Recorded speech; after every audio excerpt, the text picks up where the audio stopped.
from the campus of Westfield State University. This is 89.5 FM, WSKB, Westfield.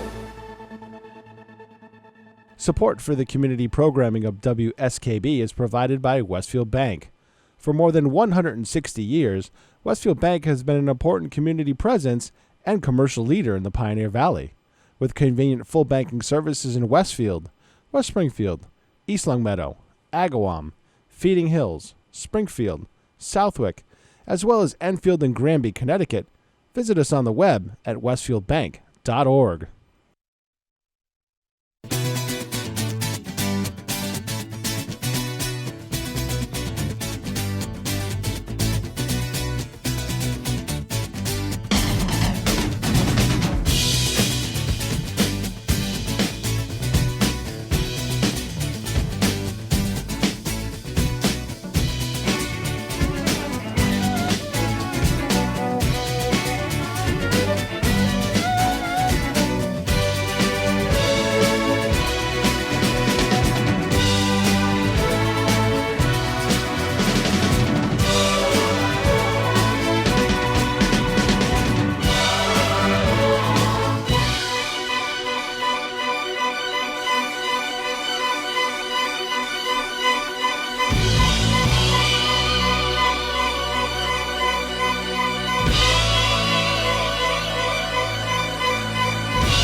Good morning, Westfield. It is 6:02. You're listening to WSKB 89.5 FM radio for the Westfield masses. WCPC Channel 15 on your cable channel. My name is Tina Gorman. I'm your Wake Up Wednesday host, and I am in studio with Pete Coles, producer Pete Coles, chairman of the board. How you doing over there, Pedro? Good morning on this drizzly morning out there. It is a drizzly morning, but it's not that cold. I mean, it's nice, 40 degrees. Yeah, I'll take that. Yep, mid-40s today. Some, light showers, drizzle. But, we have had no snow, and so a little bit of rain is a good thing. That was my point. We need some water. I mean, because precipitation. We do. It's been a very dry winter, and that's great for those of us who don't love snow. Not great for those who do love snow, but actually, the snow is plentiful if you go north of here. Up in that's Vermont, what I've New heard. Hampshire. I have heard that every time we got as usual mixed precipitation here, they got straight snow. They were getting snow. Yeah. So, but today you've got a drizzly day, and I think tomorrow sort of a little bit of the same. Heavy rain overnight. Is okay. Yep. What about during overnight. the day tomorrow? I didn't see the 5-day forecast, but I know heavy rain overnight. You're going to hear it on your rooftop this evening. Well, I heard some last night. That's rain to sleep by. I did as well. I heard some last night as well. But right now, just kind of, showery. But that's okay. It's not real cold, so, it doesn't feel like that really raw damp, mid-40s. I mean, come on. It's February. That's not bad. I'll take that, yeah. Right, exactly. But we are actually rounding out February and heading into March, and I always feel like when we're rounding out February, we've been through the worst of the winter, and really, we have nothing to complain about this year. No, not this year. I mean, what did the kids have? I know we've had delayed openings because we've had some ice early on in the morning. I think they've only had a couple of closures. I think that big storm that we had, 3 weeks or so before Christmas, and that seems like eons ago at this point. Correct, yes. But so not too bad today. Today is Ash Wednesday. Yes. Yes. So Bob forgot the punchkis on Fat Tuesday. He did. Well, it was so funny because Gary and Grace and I went. Grace and I were away for the weekend, so as a reconnect, we decided to go out last night. So Gary texted me and he said, "Well, why don't you want to meet at the shortstop?" And I said, "Sure." And I'm thinking, it's a Tuesday. You don't have Facebook, do you? No, I don't. Because they announced that on Facebook all day. It was bumping. It was bumping. Yeah. I mean, it was good. It was fun. They everybody announced had that there were specials and they would have menu specials and stuff like that. Everybody had their Mardi Gras. But honestly, by the time I got out of the senior center, we headed over there. We were at the tail end of it. So by the time we left, it had quieted down. But it was, we pulled in the parking lot and we're all going, holy smokes, what's going on? And we got in there and it was Fat Tuesday. Those are some of the good reasons to have Facebook. Yeah, I agree. Well, Grace and Gary are, they didn't see this one. Grace is more more in tune with the West Springfield Facebook page. So she's, kind of, since we live in West Springfield, she's been sort of more up on what's going on that way. But anyway, it was a great time. By the way, it's not hot in here today. No, it actually feels very comfortable today. I'm surprised because the past 3 days it's been almost 90 degrees in here. Has it? No, I don't get it. Yeah, I don't either. I purposely, usually I bring, layers and sweaters, and I thought, oh my gosh, it's been like a sauna in, but it's very comfortable today. It's weird. Yeah, which is really nice. So let's talk a little bit about Ash Wednesday, because I feel like, let me give you a little bit of background about Ash Wednesday, but then I'll give you my personal take on it. So okay. Ash Wednesday is one of the most popular and important holy days in the liturgical calendar. Ash Wednesday opens Lent, which is a season of fasting and prayer. And by the way, I had several seniors ask me last week if I remembered that, Ash Wednesday was coming up and Lent was coming up. And I said, yes, indeed, I did. So we are not serving meat at the senior center today. It's a meatless day for those who, who practice. Mm-hmm. And we are also not serving meat on the Fridays during Lent. So hopefully making everyone happy.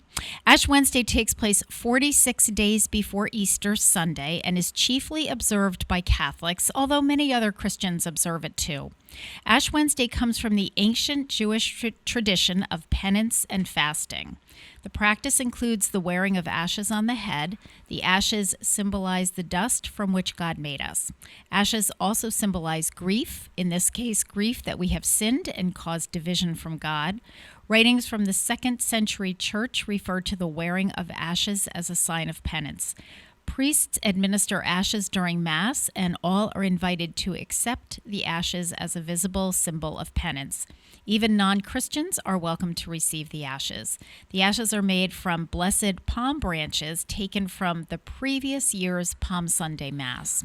So that's a little bit of the history and the thought behind Ash Wednesday. But I also, this is a show about health and wellness, and I also think of Ash Wednesday as a wonderful opportunity to, change a habit, start a new lifestyle or tradition or whatever. So I am proud to say that 2 years ago, I decided for Lent that I was going to give up desserts for, so it's about 6 weeks. Because I do tend to have a sweet tooth, and I found I was sort of letting myself get carried away there. I mean, I also eat very healthy, but so I did, because my thought was if I could do this for 6 weeks, I could really curb this behavior, which I felt was starting to get a little out of control. So here we are 2 years later, and I've really kept up with the whole thing, other than, I'll have like a fruit pie or something. I haven't cakes, cookies, haven't had any of that. Candy, chocolate, even hot chocolate, haven't had any of that in 2 years. And I really feel, I know we've had, Dr. Gorman has talked about this on the show before. It takes about 6 weeks to usually change some lifestyle or some habit that you have. So whether it's working out or, taking up walking or going to the gym or, whatever, it takes about 6 weeks to really make that a part of your life and a part of your routine. So I think of Ash Wednesday and of Lent, whether you're Catholic or not, but just as a really perfect opportunity to, look at yourself honestly and say, what is it that I would like to change here? And, when we were kids and, we were in Sunday school, we often talked about giving things up for Lent. Yep. But you can also take something on for Lent. So if you want to, have a healthier lifestyle and decide I am going to take on, exercising every day in some form, even if it's just 10 minutes. I did that one year too. It was like every single day I did some form of exercise. Didn't have to necessarily be aerobic exercise, could be stretches or sit-ups or whatever, but really made it a point to do that every single day. It's a challenge. It's hard, it's not easy to do that. So right. I would challenge you. Last year I decided for Lent, I decided to read, I don't know, Pete, did you ever read the book, The Greatest Story Ever Told? It's the story of Christ's life, and it's kind of like a historical fiction. I mean, it's based on his life, but not everything is completely accurate. But I had read it years ago when I was probably in college, and it was really an interesting, a fascinating book. So I decided to do that. That was my Lenten last year. So this year, my Lenten commitment is I'm going to work on some just some sort of self-help, positive thinking kinds of things. So I have a book that I'm going to be reading. It's really good. I've read it before, but I haven't read it in a while. It's called The Gift of Years by Joan Chittiston. She's a nun. I don't know if she's still alive. I mean, the book is, I don't know, maybe 10 or 15 years old. But what I love about this book, and I've actually given it away as gifts, is that each chapter is, she'll talk about something, some good thing that you should be working on in your life. Okay. So, and the chapters are short. They're maybe 3 pages or so, 3 or 4 pages, but it's a nice book to kind of read it, think about things in a different way, reflect on it. So I'm going to start with that. I don't think it'll take me all of Lent to get through that. So I'll get a second book to follow up with that. But anyway, choose something. Choose something to make yourself a better person. Maybe it's volunteering. Maybe this Lent you're going to make a commitment, or maybe it's a commitment to, spend more time doing something with your kids or your grandchildren or your family. Whether it's again, it could be something small, but it's just something that you make that commitment to do. So right. I would challenge you all to do that, to make Ash Wednesday and Lent this year something that's really meaningful for you. So, all right. So Pete, my weekend. Yeah. So Grace and I went down to Maryland, and we visited my niece and her husband and their 2 boys. One is 11 months, and one is 3.5, almost 4. Okay. So I had plenty of baby fixings. I got my baby fix. I got lots of cuddle time and holding time, and I discovered that it was really fun to not have to use any more brain cells than are necessary than to play Uno, Chutes and Ladders, alphabet bingo, and take walks in the park. So that's what we did, and it was a great weekend. It was beautiful down in Maryland. It was like in the low 60s, sunny. It was gorgeous. It was nice up here, Was it nice too. up here as well? Yeah, it was beautiful up here too. Good.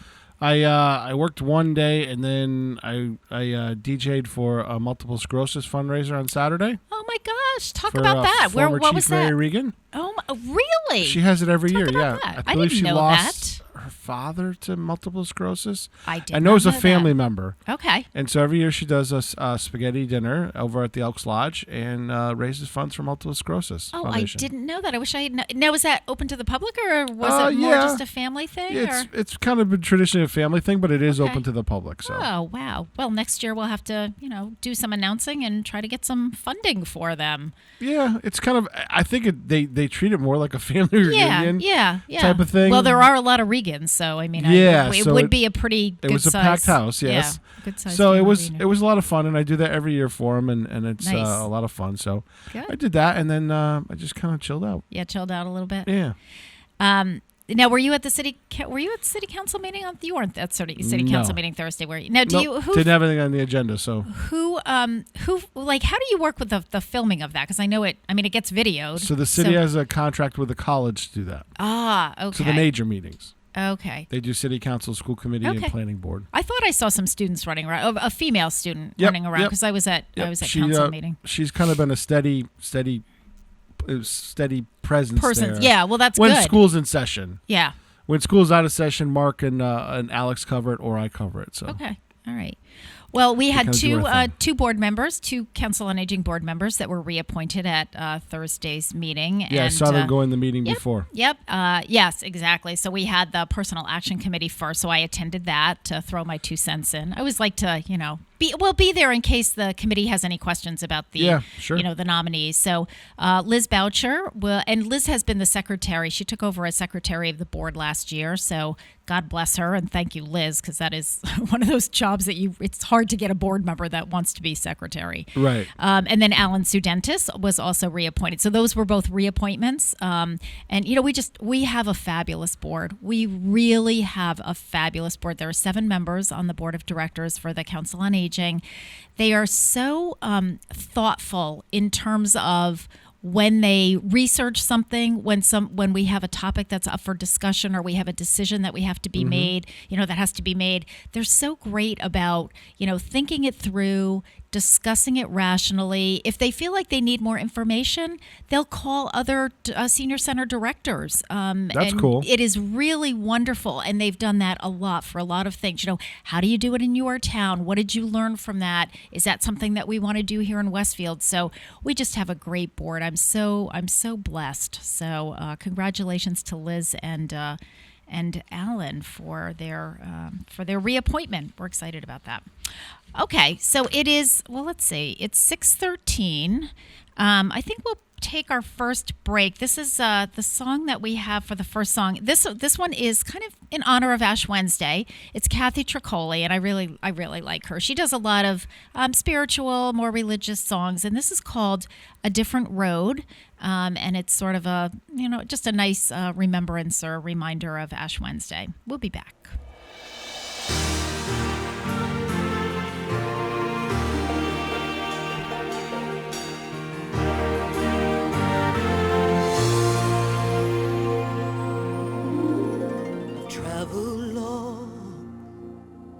Traveled hard and stumbled many times along the way.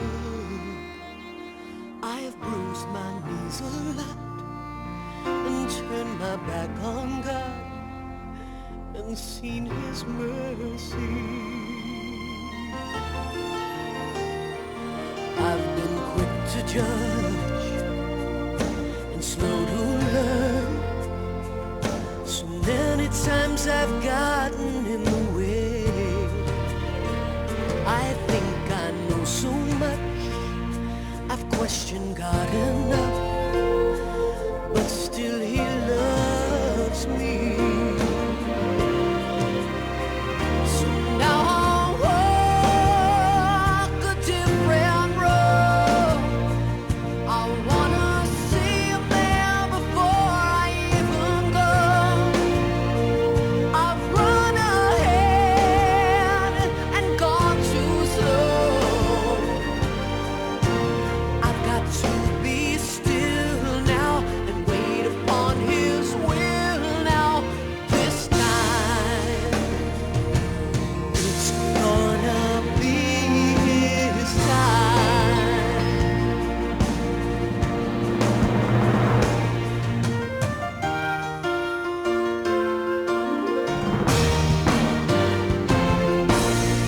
I believe He's got a plan.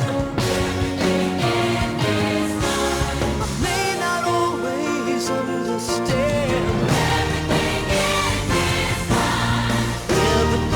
in His time. Now I walk a different road. I wanna see Him there before I even go. I've run ahead and gone too slow. I've got to be still now and wait upon His will.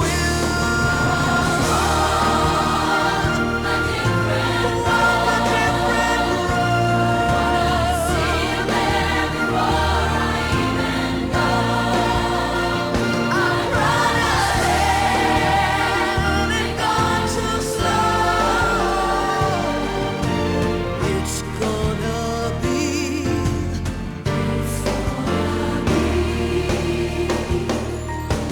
It's got to be His time.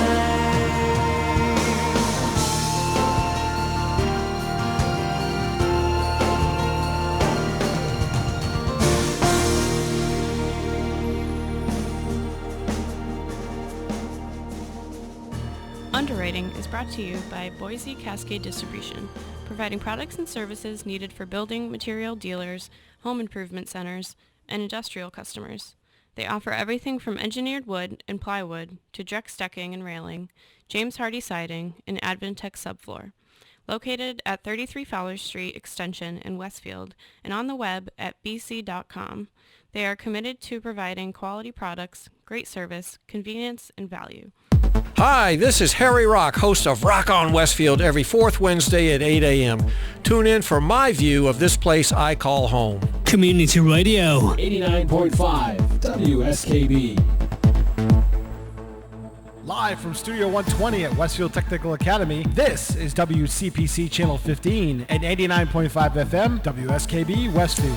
Good morning, Westfield. It is 6:20. You're listening to WSKB 89.5 FM radio for the Westfield masses, WCPC Channel 15 on your cable channel. My name is Tina Gorman. I'm your Wake Up Wednesday host, and I'm here with the chairman of the board, producer Pete Coles. Good morning again, Pete. Good morning. So, as I said, we're rounding out February. It's February 26th already. Yay.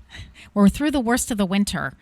Crazy how fast it's going. It is crazy how fast it's going. So I was listening to, by the way, before I get into Bob Plass, because I was listening to Bob a little bit yesterday. So is Harry doing a live show today, Harry Rock? Yes. Okay, perfect. Wonderful. So Harry will be on at 8 o'clock with his show, Rock on Westfield. Rock on Westfield, yep. Rock on Westfield. And just to give you a little I believe he's got the YMCA on, talking about the chili chowder. Oh, that's wonderful. And then about membership. Oh, that's wonderful. Oh, I'm glad. That's, the chocolate chowder and chili. Yes. It's in that order, chocolate chowder chili, which of course we are participating in. The Senior Center and the Westfield Police Department have partnered this year because our Senior Safety Officer, Mark Carbonneau, and our kitchen crew, Joanne Spear and George Svakios, have partnered for our chili and other things entry, which I can't say because it's all a surprise. Yep. So I'm not allowed to, reveal any company secrets here. But anyway. And Channel 15 will be there as well. Yes, Channel 15 will be there. And they are calling, they're calling it,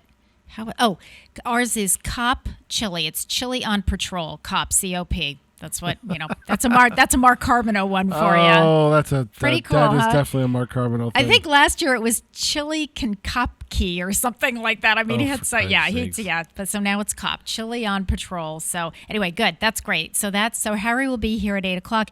Our second hour on my show, I have 3 people from the Holyoke Wound Care Center who will be here talking about what exactly a wound care center is and who's appropriate, how do you get a referral there, and those kinds of things. So that should be really interesting. We've never done anything on wound care before on this show, so it's kind of a... That's true, yeah. We haven't. I haven't done it, but it is kind of... sort of upcoming. This is something that a lot of places are starting to look at, including an unnamed place in Westfield here that is also looking at to start promoting healing faster type of thing. Yeah, well, we're going to find out. Yeah, Pete. we're going to find out. Tune in a little after 7. I'm making a guess. There you go. We're gonna talk about all of that. I wanted to mention, since we've been on the air, because Pete and I usually kind of review, the weekend review since we saw each other. Yeah. So last Wednesday afternoon, we had our first session of our Sweet Relief Diabetic support group.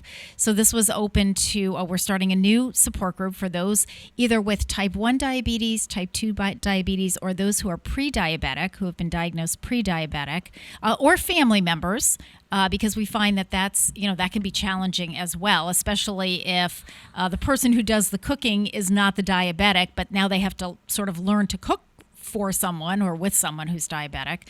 The facilitator is Jennifer Jaffune. Jen is a registered dietitian and licensed nutritionist with a private practice here in Westfield on Elm Street. And Jen was on the show a few weeks ago to talk about the support group.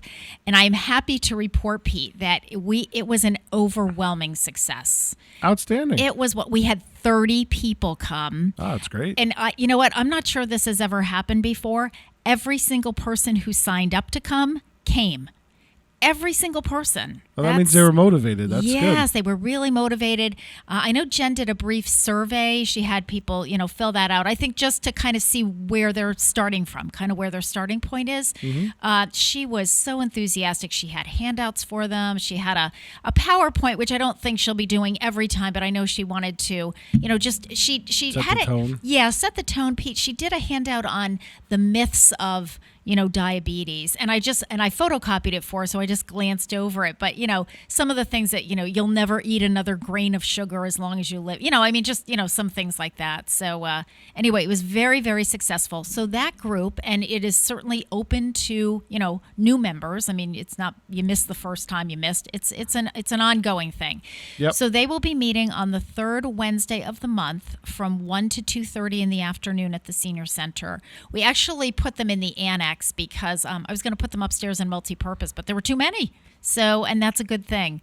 Good thing to have. And I think the way that Jen said she would be structuring it was she wants everybody to always leave there with maybe one new piece of information. So she'll kind of keep people updated on the latest, in research and thinking, and but lots of sharing of recipes and lifestyle and things like that. So great group that was highly successful.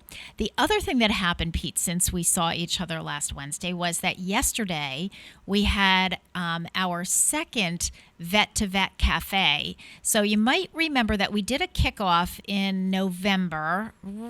I want to say like a week or so after Veterans Day. So the Vet to Vet Cafe is just an opportunity. I saw pictures on Facebook. Did you really? Yes. Well, Julie Barnes, this is Julie Barnes, who's our director of Veteran Services. Good. Yep. I'm glad she did. I meant to get in there and take some pictures for her, and quite honestly, I'm up to my neck in trying to get my budget ready for the mayor.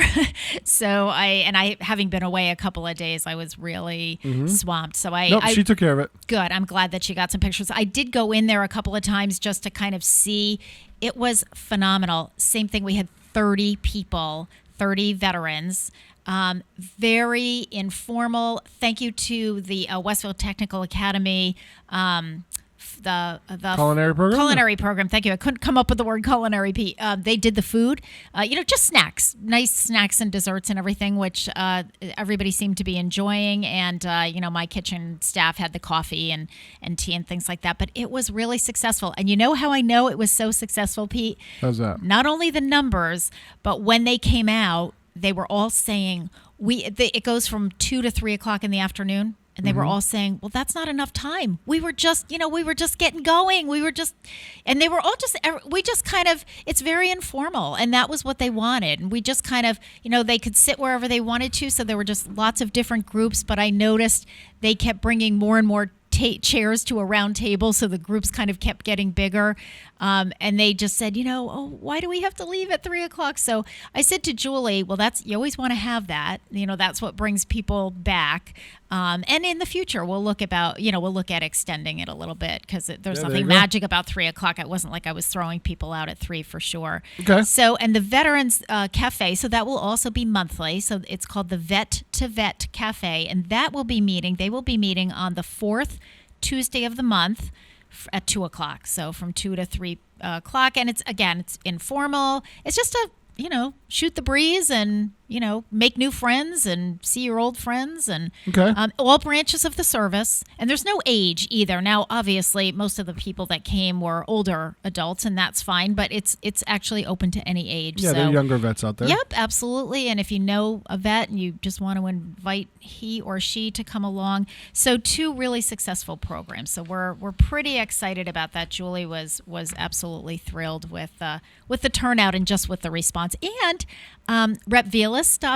Representative John Vilas stopped by to, kind of meet with some of the guys and chit chat. And I felt badly because I needed to, I interrupted for a minute just to say to him, please stop and see me before you leave. And he was all ready to I said, no, don't get up, because they were all in the middle of this great conversation. And I said, no, just before you leave, just stop by. So good times. Vet to Vet Cafe, 4th Tuesday of the month. So we have some famous birthdays today on February 26th. We got to do a couple of them so we know why we've chosen the music. So the first one is the birthday of the late Levi Strauss, entrepreneur. He was born February 26th, 1829 in Bavaria, Germany. He died in September of 1902 at the age of 73. He was an early American clothing success story. Levi Strauss came to America in 1847 to work for his brother's dry goods business. In 1853, Strauss went out west, where he soon started his own dry goods and clothing company. Mm-hmm. His company began making heavy-duty work pants, now known as jeans, in the 1870s. So that was the birth of the jean. At first, they were made with a heavy canvas, and then the company switched to a denim fabric, which was dyed blue to hide the stains. It's really interesting, Pete, but I was looking at that. Can you imagine wearing canvas pants? I mean, I'm thinking of, like chafing. What they call them, painter's pants now? Well, Yes, I think they are, but are they canvas? Or, I didn't think they were that heavy. I thought they were cotton.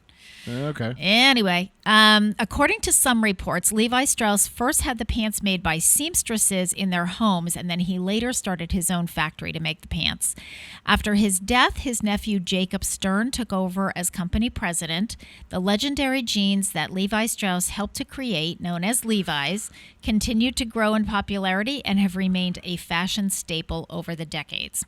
And you know, when you think about it, you really can't say that about too many fashions. I mean, how many fashions, when you really think about it, have run, since when, this was like 1870? Yep. I mean, that's over 100, that's like 150 years. Well, revolutionized the West.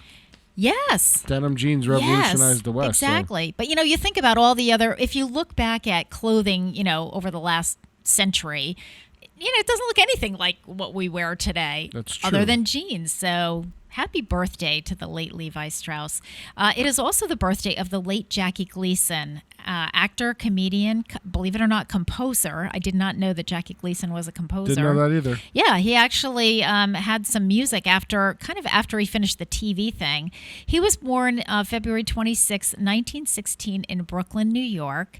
He died at the age of 71 in 1987.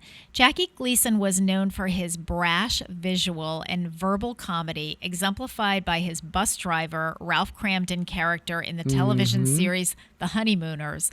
And you can definitely see in that show, and even on his show later on, that, that Brooklyn, New York kind of coming through. Yep. He also developed the Jackie Gleason Show, which maintained high ratings from the mid-1950s through 1970. Do you remember that show, Pete? Did you ever watch the Jack? It was a variety show. It was an hour-long variety show. Well, it used to be on Saturday night, and I used to watch the Jackie Gleason Show with my dad. And when I was young, I took dance lessons.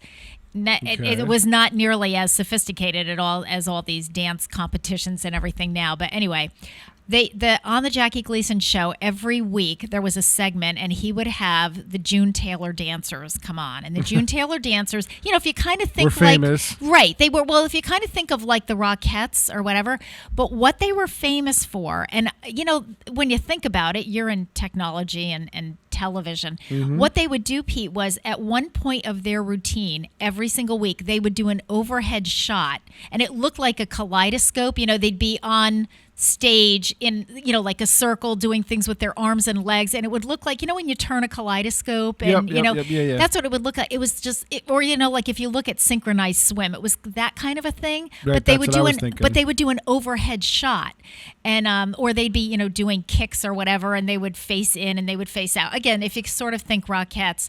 But it was just, I thought that the June Taylor dancers were the greatest thing ever. And, I think when I was a little kid, I wanted to either be a June Taylor dancer or a Rockette, because I thought that was, they were just, and they wore these wonderful costumes. And that was my greatest recollection of the Jackie Gleason Show. And it was a variety. He would have singers, it would be comedy, he would do skits, kind of like the Carol Burnett Show. Yep. But anyway, that went until 1970. Among Jackie Gleason's notable films were the roles of Minnesota Fats in 1961's The Hustler, that was co-starring Paul Newman, and Buford T. Justice in the Smokey and the Bandit series, and that was co-starring Burt Reynolds. Throughout the 1950s and 60s, Gleason enjoyed a prominent secondary music career, producing a series of best-selling mood music albums. So, happy mood birthday. Music, huh? Yeah, so happy birthday to the late Jackie Gleason. All right, we're going to take a short break. It is 6:32. You're listening to WSKB 89.5 FM radio for the Westfield Masses. So in honor of the birthday of Levi Strauss, we're going to play Neil Diamond's Forever in Blue Jeans.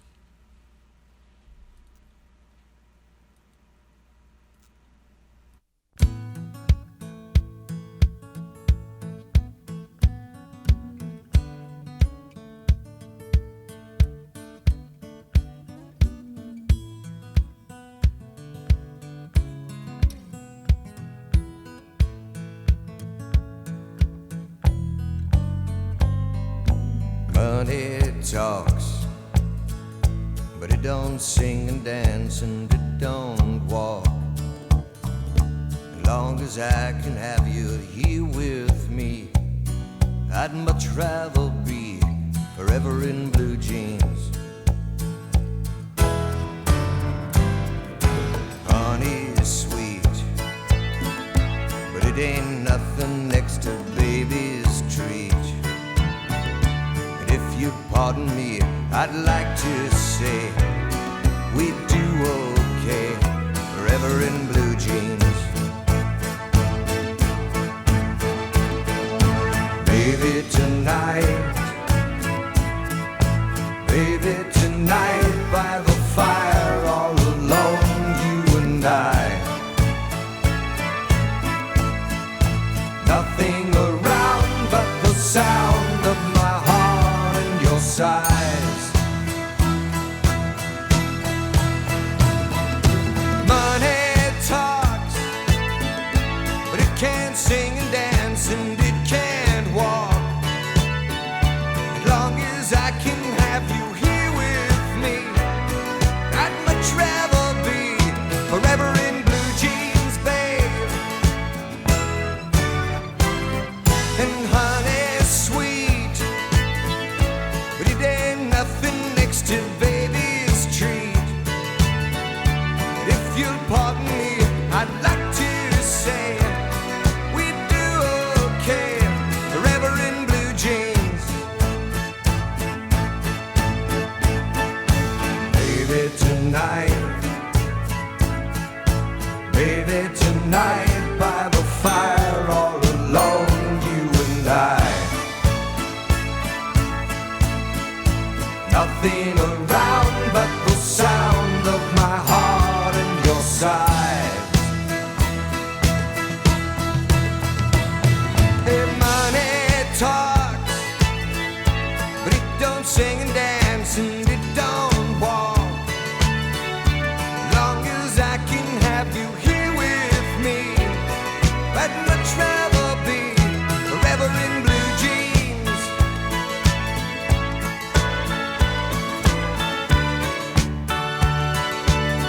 And long as I can have you here with me, I'd much rather be forever in blue jeans, babe.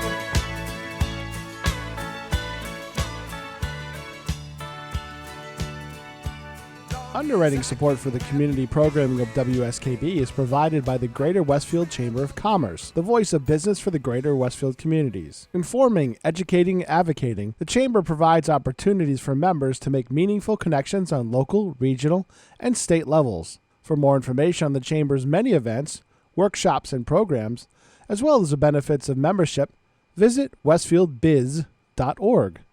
The Chamber focuses on the most important economy, yours.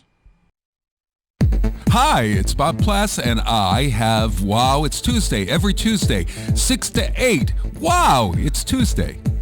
Community Radio. 89.5 WSKB. I did it! Live from Studio 120 at Westfield Technical Academy, this is WCPC Channel 15 and 89.5 FM, WSKB Westfield. Good morning, Westfield. It is 6:38. You're listening to WSKB 89.5 FM radio for the Westfield masses and WCPC Channel 15 on your cable channel. Pete, you know, I listened to that Bob Plass. It never gets old listening to Bob Plass yell about how he did it. And Jay laughing in the background. It's just great. So I heard on the radio yesterday, because I get bits and pieces. I actually was in the office really early yesterday, so I was catching Bob on my way in at like 6:45. So did he get a new car? Is that where we, did he get rid of the old one, or did we add this one? We got rid of the old one. Yes, they're a one-car family. Okay. Well, that's what they were before. So then I thought, oh, well, maybe they added another one. So, okay. So, well, I was listening to Bob talk about his entry into the car dealership with, looking like a little bit of a thug, and the back and forth, the side-by-side walking. You know, I had this visual of Bob trying to be thug-like, and I was just cracking up the whole way in the car on the way to my office. Not quite Goodfellas, right? Exactly. It's like I can't even imagine. So I missed, because then I got to work and I had to shut off the program. So what did he end up getting? What kind of car is it? A Ford? Is that what he said? Yeah, did it's he go a with Ford, but it's like a small SUV, like an eco SUV type thing. Oh, nice. So now I told him he has no excuse about not showing up in the snow. Oh, there you go. Because it's an all-wheel drive. Oh, well, and he'll love that. He'll love that. Oh, Now, yeah. does James drive or does he not Oh, drive? yeah. Oh, he does. He does. I've never Yeah, said. matter of fact, I knew they had a new car because I went to the bank Well, I thought that's what you said. and I pulled out, and he pulled out right behind me. Okay, I thought that you had said that. Yeah. Yeah, well, they're right there. They live right next to the bank. So when I go to the bank, I can see in their driveway. Yes. Right by the door. Yes. And I was giving Bob grief, but because I said that's as close as I get to his house. To his house, I Yes. know. Well, I'm right there with you, Pete. I've never been to Bob's house. I've passed it 1,000 times, 100,000 times. I mean, it's right across from the post office, which I feel is like my home away from home. Well, when I don't have any family in this area, so when you don't have family in the area, you're at the post office all the time. I'm sending packages and letters and all kinds of stuff. So, well, good for him. So good for him. All right. So February 26th is today's date. So let's do a couple more birthdays because we have a lot of them. So it's the birthday of the late singer-songwriter Johnny Cash. So Johnny Cash was born. The Man in Black. Yes.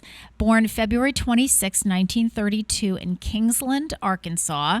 He died September 12, 2003 at the age of 71. The music of Johnny Cash, as Pete said, the Man in Black, innovatively mixed country, rock, blues, and gospel influences. Cash grew up in a poor farming community and joined the Air Force in 1950. He co-founded a band following his discharge, and within a few years, Johnny Cash and the Tennessee Two had scored a number of hits. Cash's career was nearly derailed in the 1960s by a serious substance abuse problem, but his marriage to June Carter and acclaimed album Johnny Cash at Folsom Prison, which he put out in 1968, put him back on track. In later years, Cash joined the country supergroup The Highwaymen and released a series of recordings with producer Rick Rubin. Hits include I Walk the Line, Ring of Fire, and A Thing Called Love.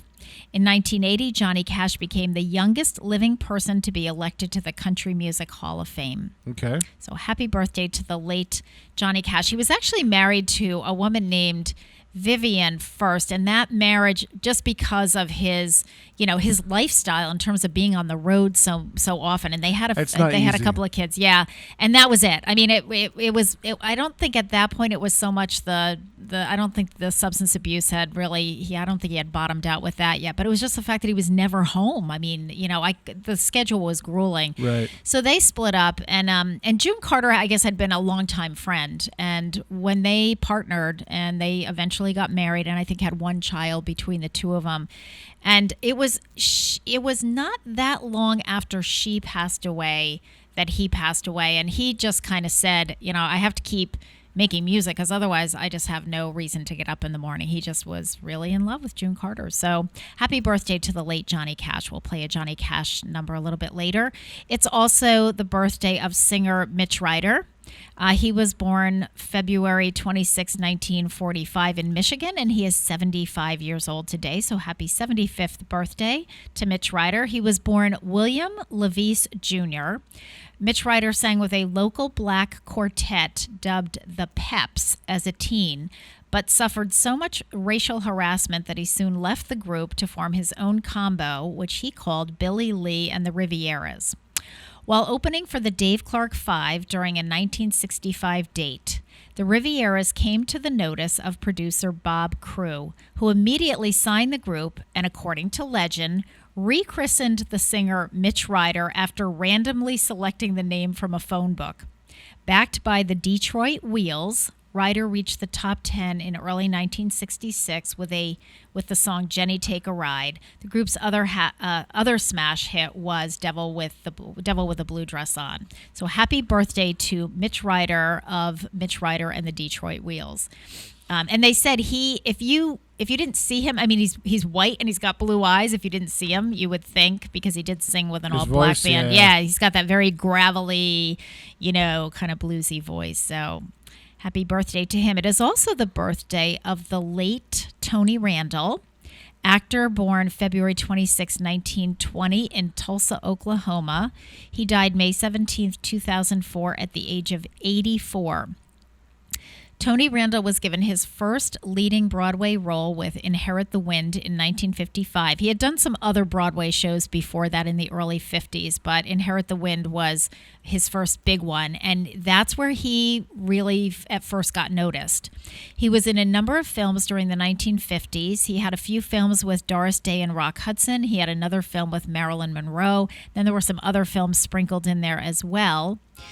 His first major television role was actually as a history teacher on Mr. Peepers in 1952. He joined the cast in 55. After the series ended, he had numerous guest spots on such TV shows as The Alfred Hitchcock Hour, Love American Style, and Here's Lucy in 1968. Yeah. He wouldn't return to TV in a major role until 1970 when he played neat freak Felix Unger in ABC's The Odd Couple. That was in 1970 opposite Jack Klugman. And the odd thing is, Jack Klugman was in the original Odd Couple movie. You're right, and he was brought over, and was it Paul Simon was... Who did he play against? I don't know. I don't remember, but it wasn't Tony Randall. Right. Tony Randall didn't do the movie. The series, right? Right. He didn't do the movie, but he did the TV series. Mm-hmm. And of course, when you think of Tony Randall, that's exactly what you think of. But he had a really amazing career in Broadway and film and television, and he did a lot of different kinds of roles. Of course, we have him kind of. Well, because that's what we all grew up with. Yeah, Tony Randall, exactly. 1970. I mean, it was I was in high school and going into high school. So Jack Lemmon played the Felix Unger character. There you go. I could see that. I could see Jack Lemmon. Oh yeah. But it's so funny too because to this day, like in my household, because I am sort of a Felix Unger, we use that term all the time. He's a Felix Unger, or she's a Felix Unger, meaning just obsessive compulsive, kind of neat, kind of a neat freak. Neil Simon wrote the screenplay for that. Yes, that sounds like a Neil Simon. He did, Plaza Suite, and he did the one where they lived on the third floor apartment, and yeah. That bit of useless trivia I did know. There you go, Pete.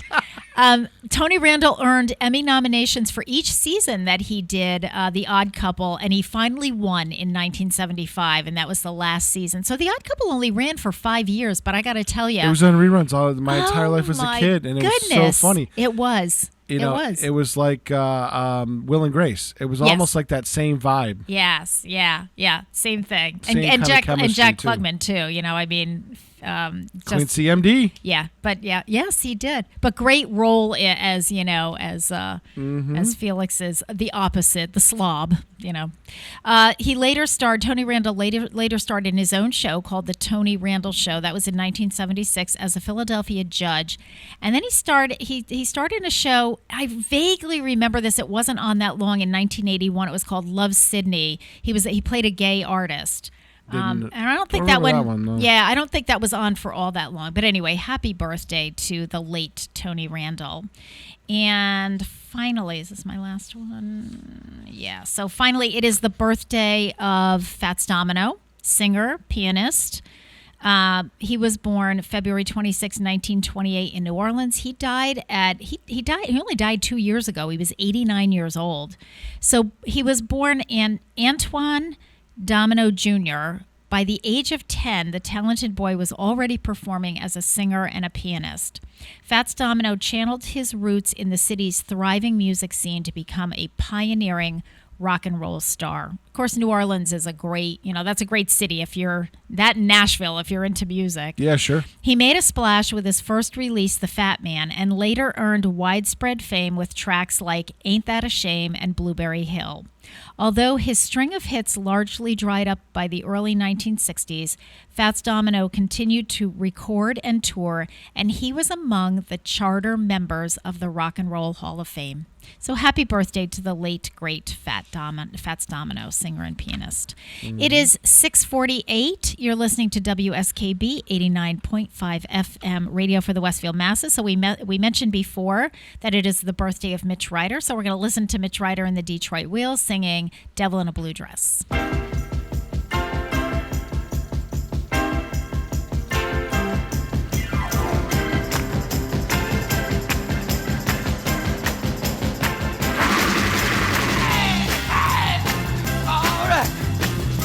Jump up! Get it. Hey, devil with the blue dress, blue dress, blue dress, devil with the blue dress on. Ooh, yeah. Devil with the blue dress, blue dress, blue dress, devil with the blue dress on. Beep, beep, bye, bye, bo, bo, bum. Looking mighty now, here she comes. Wearing a wig hat and shades to match. Got a high-heeled shoes and an alligator hat. Wearing a pearls and a diamond ring. Got bracelets on her finger and everything. Devil with the blue dress on. She's the devil with the blue dress on. Lord have mercy. Devil with the blue dress on. Devil with the blue dress on. Hey, wearing a perfume Chanel number 5. Got to be the finest girl alive. You walk real cool, catches everybody's eye. I got to be nervous, I can't say hi. Not too skinny, she's not too fat. She's a real humdinger and I like her like that. Devil with the blue dress on. She's the devil with the blue dress on. Hey, I say now, devil with the blue dress on. Yeah, the devil with the blue dress on.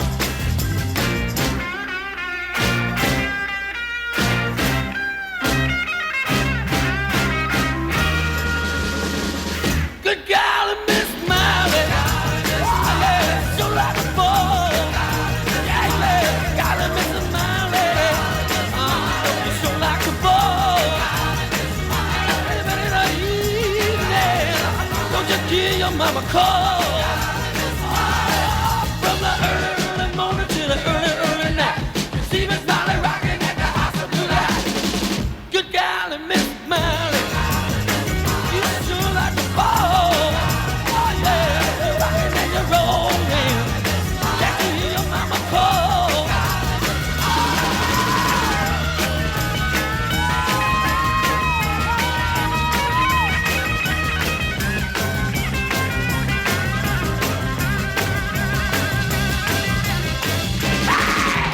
Wearing a pearl and a diamond ring. Got bracelets on her finger now and everything. Devil with the blue dress on. The devil with the blue dress on. I love that devil with the blue dress. All right, gonna sock it to me now.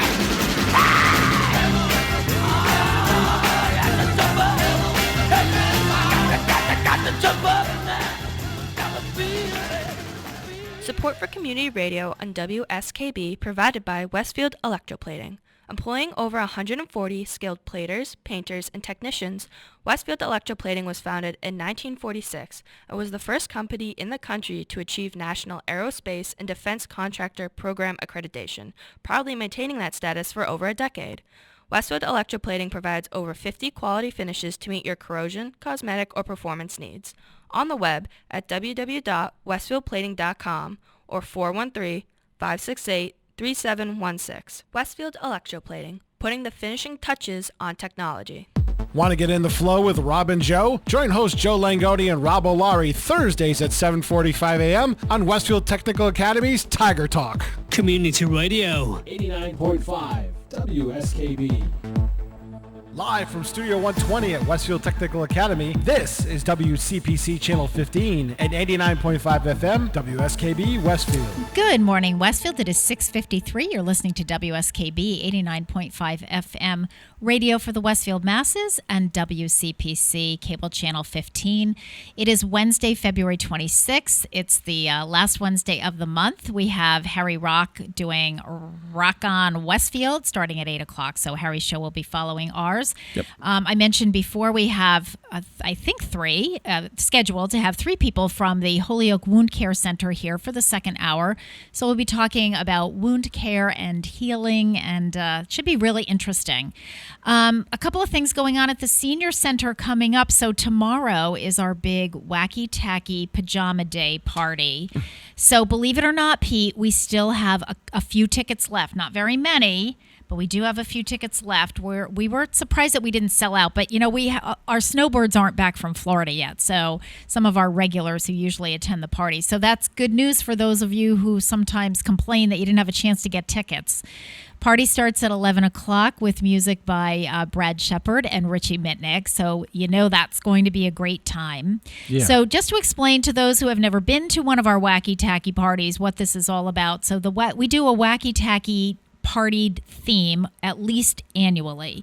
It's our opportunity to clean out our cupboards and our closets and all of those extra utensils that we wrapped for various events and occasions throughout the year. So that includes, different holidays and Christmas and Halloween and you name it. Sometimes we'll do something special for this. One year we had, I don't think we have any this year, but last year we had utensils that we wrapped for when we had our student interns. Well, we had a little party to say goodbye to them. So we had graduation napkins, things like that. Mother's Day, Father's Day, all kinds of stuff like that. So we grab all those extra things. You have 3 of this and 5 of this and 6 of this. And we have water. We had a lot of watermelon stuff left over because we did a watermelon party in August last year. And we had a bunch of wrapped, napkins and watermelons. So we have a bunch of those that we're going to take out. And then we take out all the extra tablecloths. Again, we got a blue one, a green one, an orange one. You got 1 of this, 2 of Polka that. dot. Yeah, polka dot, all kinds of stuff like that. Same thing with cups. So we throw everything on the tables. Nothing matches. It's very eclectic. It's, but it's a lot of fun. And then we always tie some kind of a theme into it to bring it all together. So this year, because one of the seniors said, I don't know, a month or 2 ago, gee, wouldn't it be great if we could I didn't want to get out of bed this morning. I just wanted to just stay in my pajamas. And I said, well, when we were at the old senior center, we did have a pajama party one day where, you could just come in your PJs and your slippers or your bathrobe over your street clothes or whatever. And so anyway, they thought that was a great idea. And we have not done a pajama party at the new senior center. So sounds like fun. That's the theme. Yep. So it's you can wear your flannels, you can wear your fuzzy slippers. Well, I wouldn't wear them out in the parking lot, especially if it's raining tomorrow, but bring those so you can change into your comfortable slippers. And we know that I talked to Brad Shepard last night on the phone, so he is all prepared for this. He is the perfect entertainer for Wacky Tacky Day. Yes. Just perfect. He and Richie did Wacky Tacky Westfield Day last year when we did it. We just had a blast. We had so much fun. So, and the menu, we're having turkey dinner. It's roast turkey and gravy, cornbread stuffing, sweet mashed potatoes. I'm kind of so bummed about that. Cranberry sauce, and Oreo dirt and worm cups for dessert. So it sounds gross, but it's Wacky Tacky Day, but it's going to be delicious. So tickets are $5. Again, I think we have 8 tickets left. So, but by tomorrow there won't be any. So come on down, get your tickets, $5. Lots of fun tomorrow at the Senior Center. So that's that Senior Center announcement. And next week, I'm going to do a little preview because next week, believe it or not, first week in March is our Retire the Fire Week. So this is a big deal. I believe this is our 7th annual Retire the Fire week, where we really focus during the first week in March. And then it kind of grew to the whole month of March. And quite honestly, now it's sort of an ongoing program. But we really focus on fire prevention and fire safety for the city's older adults that first week in March and even during the whole month of March with a whole series of programs, handouts, informational. So we will have next Wednesday on this show. Dr. Gorman is usually with us on the first Wednesday of the month. He's giving his spot up at my request because I'm going to have Fire Prevention Officer Ben Warren, who's one of the deputy fire chiefs from the Westfield Fire Department. Ben Warren will be on, and I'm giving Ben the whole time slot because last year I had Chief Egloff, then acting Chief Egloff, on the show, and for the second hour, and he said to me, we didn't even scratch the surface. We need more time. So I made a little notation that this year, for that first week in March, that first Wednesday in March, we would have a whole segment on Retire the Fire. And we'll talk about all things fire safety, and there's a lot to talk about, and there are some things that are very unique to an older population. You're going to handle it very differently than when you go into a classroom of second graders and you talk about stop, drop, and roll. That's not quite as easy to do with seniors. So we have some other strategies for that. So Ben Warren will be with us next week, but next Thursday we are having our Retire the Fire special edition of Lunch and Learn. It's and Ben's topic, he chose this topic. It's preventing electrical fires at home, and I think this is a good topic. It's a great topic, and the reason that, and I left it up to Ben. I said, you tell me. You've got about 20 minutes. I said, what would you like to talk about? And he said, electrical fires, Tina. He said, we are seeing a rash of problems with space heaters. All kinds of unsafe behaviors. Not that space heaters in and of themselves, they're fine, but you have to be really, really careful with them, right? And he said, we're just seeing lots of other things with wires and cords and, all kinds of things. So he's going to get into all of that next Thursday. Those tickets for that luncheon are on sale. They went on sale a couple of weeks ago, and they are selling. So, if you're interested, if you're a regular at the Senior Center, so that will be Thursday, March 5th. Lunch will begin at noon, and then we'll serve the entree, and then between the entree and dessert, Ben will do about a 15 to 20-minute presentation on preventing electrical fires at home. The menu for next Thursday, Yankee pot roast, gravy, mashed potatoes, mixed vegetables, and for dessert we're having sunny Florida citrus mousse, because if we couldn't all get to Florida this winter, at least we can, eat Florida type weather. Sure. Or food. The tickets are $3. Again, they are available now. You can get them at the greeter's desk, that's our regular meal price. There's nothing added. And we will sell tickets the day of the event if we have any left, but with Yankee pot roast, I'm kind of thinking not. And I think about half the tickets have already sold, and they just went on sale last week. So, yeah, so that's going to be next Thursday at the Senior Center. So I just wanted to make sure that people were aware of that. Also, we'll be having, as I said, it'll be a whole week of, we'll have the Retire the Fire display, which is always up in the Senior Safety Office, which is where Officer Mark Carbonneau is. But generally, we have it on the shelves on the side. And what we'll be doing for Retire the Fire Week is I'll be moving everything so that it's head on, so that when you walk into the Senior Safety Office, you'll see directly all of the Retire the Fire information. So I'll be moving that this weekend. So that's coming up. We have another event coming up this weekend that I want to talk about after the break, a couple of other announcements, and then we'll get our guests on at 7:15. So you're listening to WSKB 89.5 FM radio for the Westfield masses. WCPC, cable channel 15. We'll do our Aretha Franklin song for our top of the hour, and we'll be right back. Programming of WSKB is provided by the Barnes & Noble College Bookstore in the Ely Campus Center, offering Westfield State t-shirts, sweatshirts, and gift merchandise, all of your academic needs, and offering textbook materials in new, used, ebook, and rental formats. Available at the bookstore on campus or online at westfieldstate.bncollege.com. I'm Mark Auerbach. Join me every Friday at 8 a.m. for Arts Beat, where you'll meet interesting actors, directors, designers, and musicians here in Western New England. Community Radio. 89.5 WSKB.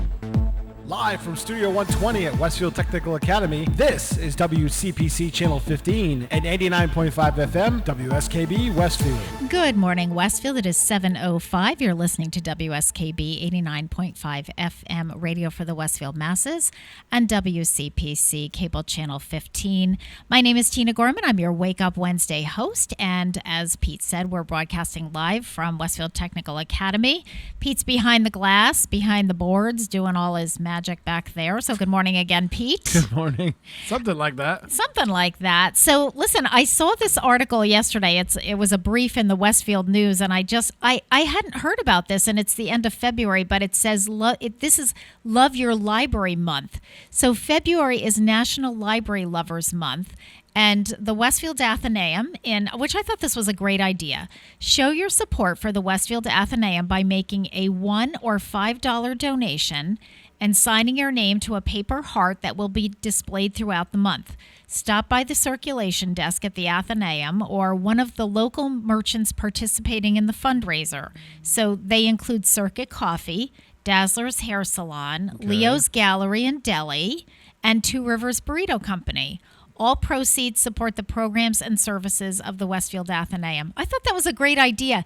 You know, That's really cool. We did that way back when we started, when we first started raising money for the new senior center. That was another Alan Sudentis idea.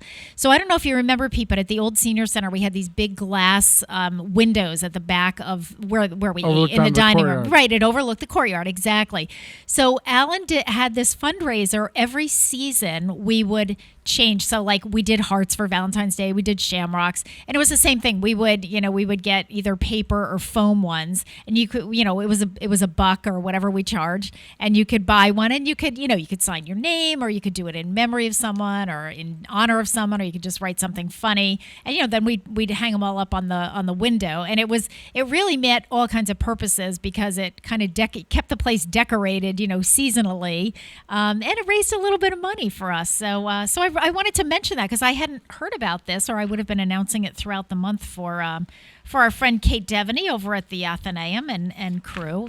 Kate is now the executive director over there. She had been doing the archives. Right. And is now the executive director and doing just a great job and partnering with us on the history program that also has been very successful. We have had 2 of those over at the senior center. Bob Brown was there a couple of weeks ago to do a program on the Westfield schools. Maybe that was last week, actually, and it was great.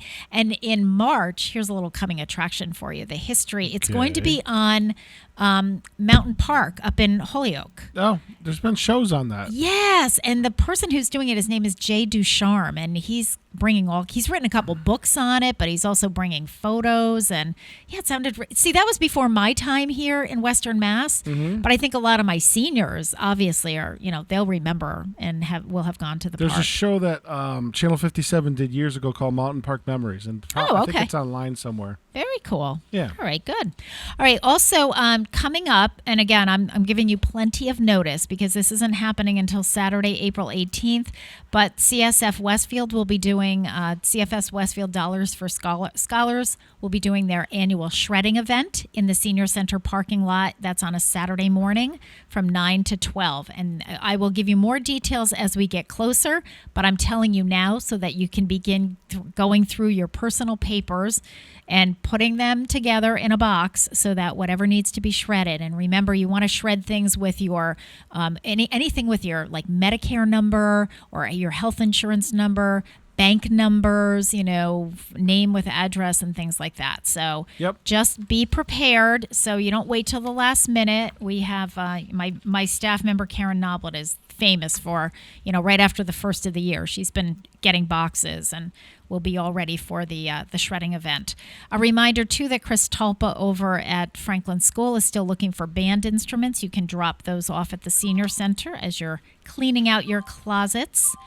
And lastly, we have a special event going on at the Senior Center this Saturday. It's our Leap Out to Breakfast. It will take place this Saturday, February 29th from 9 to 11. This is a kickoff social to welcome members of the older LGBTQ community and their friends and allies to the kaleidoscope that is the Westfield Senior Center. You can join us for an open house and complimentary continental breakfast. There are no tickets for this. There are no RSVPs. We're kind of doing it sort of like we did the Christmas Eve open house, so just a chance for those in the LGBTQ community, those who are older, who might not even know what services we offer. We're discovering that some of them have never been to the senior center, so my staff will be on hand to give tours on Saturday morning for those of you who have not been to the center before.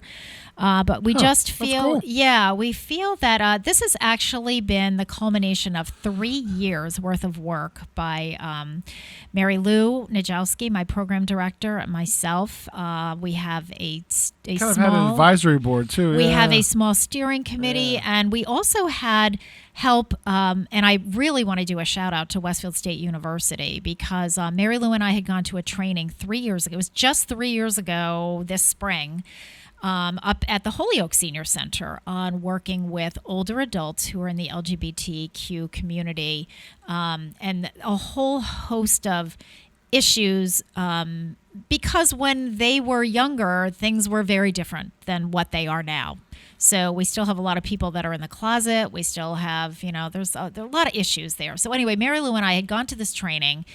Last summer, we partnered with Westfield State University with Dr. Tamara Smith and a student, Rachel Tynan, who was doing a research project. And I asked her to do a research project on this, and let's find out, where we start. Where do we even go with this? So she did a fantastic research project. She had some input from members of the gay community who helped her to set up some focus groups. She wrote a research report. I took that report to the COA board to kind of get their input. They were wonderfully supportive, had some great, insight. We formed a steering committee. And so, this has been a work in progress for many, many, many months. Yeah, I remember that. Yeah. So we're doing this open house for the members of the older LGBTQ community on Saturday morning.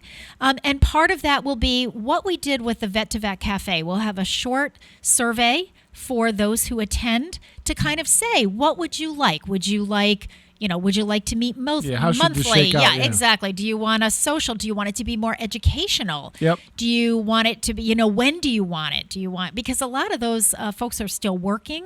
Mm-hmm. So, what kind of works for you? So we'll kind of, flesh all that out, and the steering committee is kind of pointing me and guiding me in a direction. And so we'll take it from there. So that's coming up this weekend as well. I see that my guests are here, so Yes, we'll take our break a little early so we got a lot of them. We have 3 of them here, so I gotta reposition all gotta of the shots. We got to get everybody settled. So let's take a break. We're going to listen to Johnny Cash singing "I Walk the Line" in honor of his birthday. We'll be back.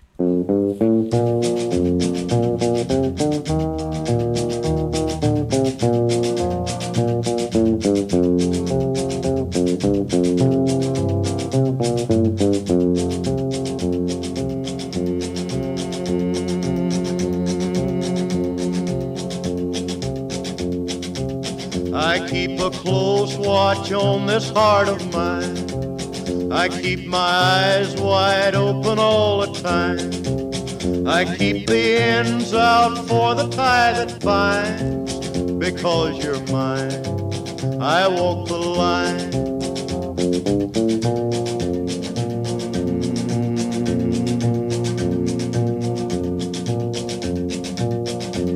I find it very, very easy to be true. I find myself alone when each day's through. Yes, I'll admit that I'm a fool for you. Because you're mine, I walk the line.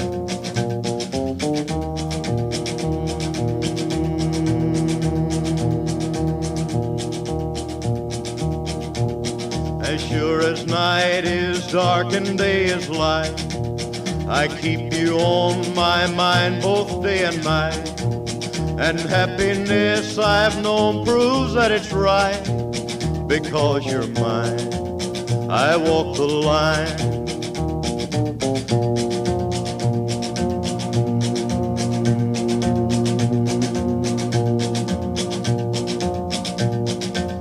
You've got a way to keep me on your side. You give me cause for love that I can't hide. For you I know I'd even try to turn the tide. Because you're mine, I walk the line.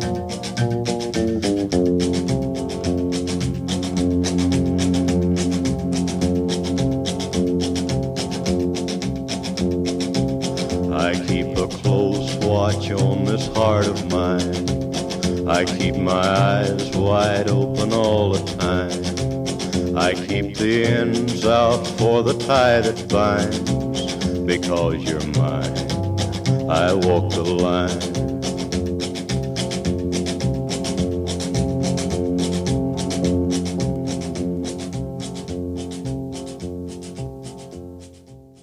Support for the community programming of WSKB is provided by Westfield Bank. For more than 160 years, Westfield Bank has been an important community presence and commercial leader in the Pioneer Valley. with convenient full banking services in Westfield, West Springfield, East Longmeadow, Agawam, Feeding Hills, Springfield, Southwick, as well as Enfield and Granby, Connecticut.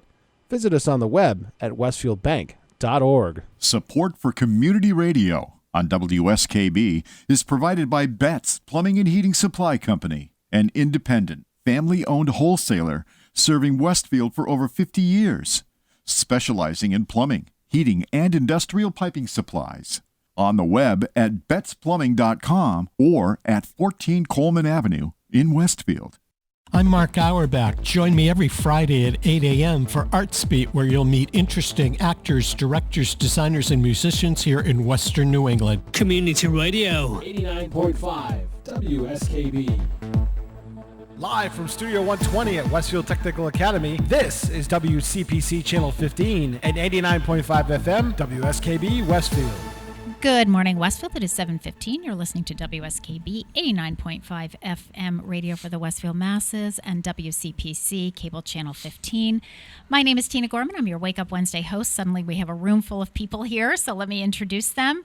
To my right, first is Ann Johnson, program director for at the Holyoke Medical Wound Care Center. Did I get that right? You did. Holyoke Medical. Okay. So all three are from the Holyoke Medical Wound Care Center. I'm not going to keep saying that. So I have Ann Johnson as the program director. Mary Ellen Lee is the clinical nurse manager. Mm-hmm. And Scott Costa is the wound care liaison. Correct. Okay, got that all set. Yes. All right. So typically what I do here, folks, is, I don't know if I briefed you on this, but I usually start with when I have a new guest or three new guests, to just get a little bit of background about yourselves. And I know Ann, so it was interesting to reconnect in a different role. So just a little bit about yourselves. Where are you from? Where did you go to school? How did you end up at Holyoke Medical Wound Care Center? Because I don't think 10 years ago there was a Holyoke Medical Wound Care Center. I'm guessing. I don't know. I doubt it. Okay, so let's talk a little. So I'm going to go just sure. down the line here. So I'm going to start with Ann. So a little bit of background. Are you from Massachusetts? Somewhere else? I am. I'm from Chicopee. Oh, you're a local. I am. I'm born and bred here. I went to college at Merrimack, got my undergrad there, got my master's at Western New England College. Okay. Have had a... And what did you study? What did you study? My undergrad was marketing and management. Okay. And then my grad was MBA. Okay. So I am not clinical. That's why I rely on the other folks for clinical nurse manager and an awesome staff. I'm more business oriented. Okay. And so what I focus on is the operations and the business development. Okay. All right. And so, but you didn't jump right from Western New England MBA to this position here. No, so so come on, give us a little info here. I've been kind of all over. I worked for a publishing company for 16 years up in South Deerfield, then ended up going...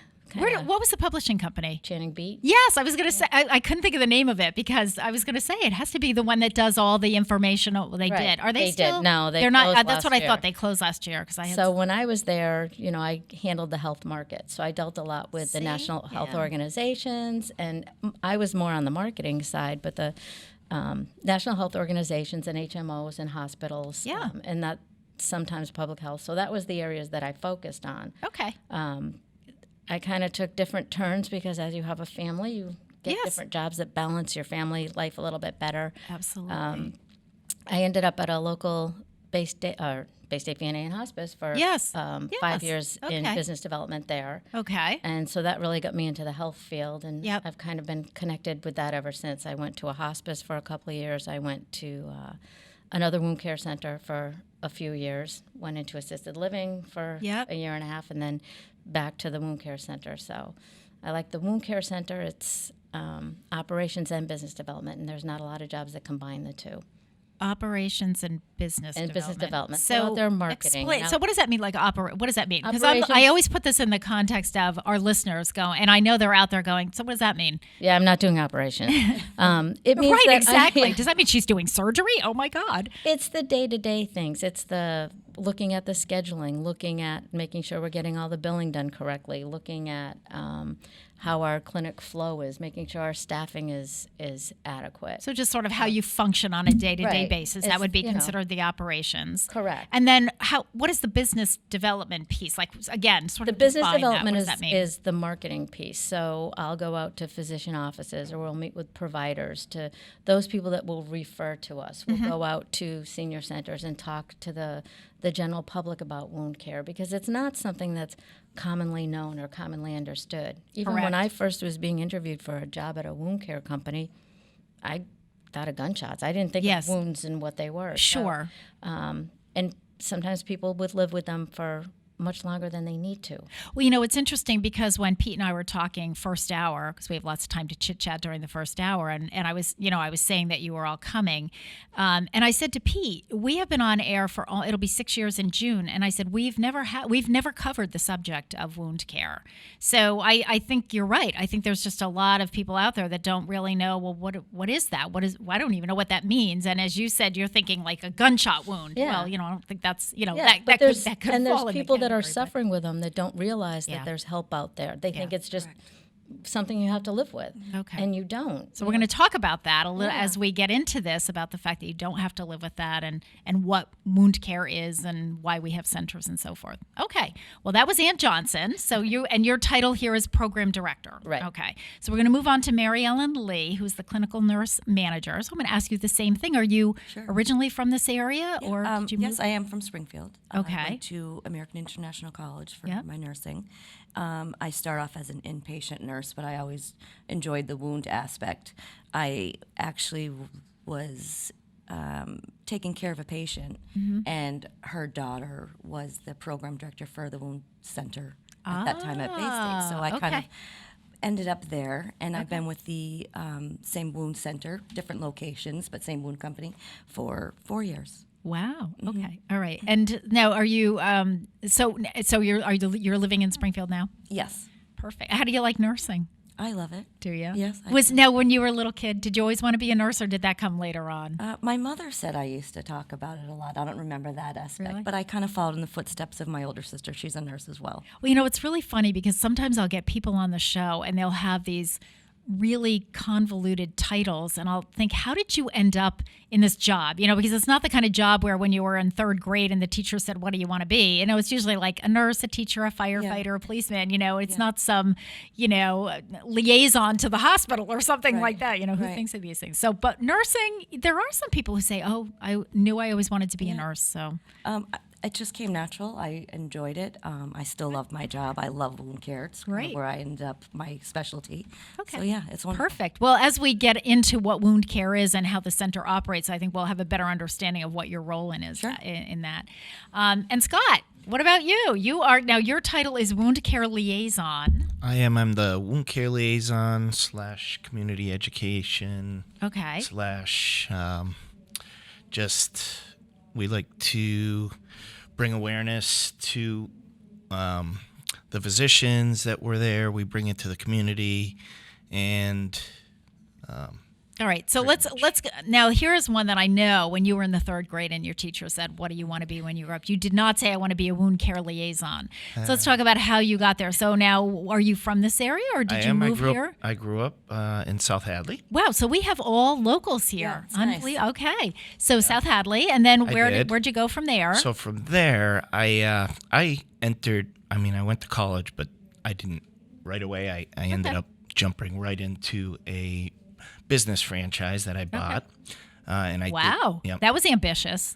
It was, and I did that for 8 years, a Freihofer Entenmann cake business. Of course. Which I had some of the Westfield and Northampton areas. Alrighty. And then from there, and it was a very intense job, I went to a company called Quest, which was building Home Depots. Okay. So I jumped out of one sort to of the one, other, Mm-hmm. And from there, I ended up becoming a project manager. So I was building the insides of Home Depots all over the country. Wow. Driving around, we'd go in with like 50, 60-man crew. Yep. And from there, I met the Bear Paint Okay. people, Like, yeah. And I went to okay. work for them as a sales rep. Okay. And then from there, I put applications in different places. I became a sales manager for a local bakery, running their sales crew. So we've had bread and cakes. Yeah. We've had Home Depot. So we've had home improvement. Yeah. Keenan sounds like he's really good with people. Oh my! Well, I'm always fascinated with how people end up where they are at any given point in time. So far, I'm hearing nothing medical, clinical. So we went. Okay, now we're in bakery. Yes. Right? Okay. Yep. So when this position came around, I applied for it. I mean, I'm always looking ambitious, always looking to better myself. When this came along, I'm like, why not? It's not a clinical position. Right. And I'm learning every day. I learn. Anne is one of my biggest mentors. Tutors. Yes. So how long have you been in the position, Scott? So I've been here for 1.5 years. Okay. All right. So you're still. And I'm learning. Yeah. But I mean, this is a people job. Yes. For me. Yes. Getting along with people and learning and just bringing awareness out there makes you feel good, and working with an unbelievable team and watching how much the people at the wound care center, the nurses and the whole team there, they care about their patients and making sure the right thing's been being done. Perfect. Thanks, Scott. Yeah. Yeah, perfect. All right. So before we're going to take a break in about 5 minutes. So this will give the three of you about a 5-minute opportunity to tell me, and our listeners, what exactly is a wound care center, so that we all are on the same page and we know what we're talking about as we get into some of the specifics. So who wants to answer that question? I guess I will. All right. As I'm getting looked at. Go for it. This is Ann Johnson speaking. So, first of all, before you know what a wound care center is, you have to know the prevalence of wounds. There's 6.7 million Americans living with chronic wounds. And a chronic wound is a sore or a cut or an ulcer that hasn't healed within 4 weeks. Normally your body will heal these things, and if it hasn't, then it becomes more of a chronic wound. And sometimes these can be open for years. Yes. They'll just keep opening, or they just never close. And so with the prevalence of that, the aging of America, the comorbidities, there's 30 million people with diabetes, 33% of Americans have cardiovascular disease. So that increases the wounds as well. Mm-hmm. So you're seeing an increase in wounds. So wound care centers specialize in the treatment of that. Okay. They have advanced therapies that we can talk about after, that a patient comes in and there's different reasons that it's not healing. It could be infection, it could be poor circulation, it could be, diabetes and nutrition issues. There's all different reasons. So the wound care center staff are kind of investigators, looking for clues to see what it is, and they follow very set steps, taking the patient through it to get that wound to close, to heal. And there's all different things they can do. So if a wound hasn't healed within 4 weeks, then that's the time that they can ask their doctor, or they can call to see about going and getting more specialized care. Okay. All right. So just so that I have a picture in my head, because I still don't have a clear picture, is a wound care center someplace where somebody goes on an outpatient, or is it a place where somebody goes and they're admitted as a patient and then they're sort of a hospitalization type thing? It's an outpatient department of the hospital. Okay. So it's a clinic. So patients will come, they're admitted into the program, so to speak. Understood. Because it's not just a come one time and you're done. Right. But usually they'll come back. Typically it's weekly. And most of our patients, our median days to heal is 26 days. But you do have patients that it takes longer. Sure.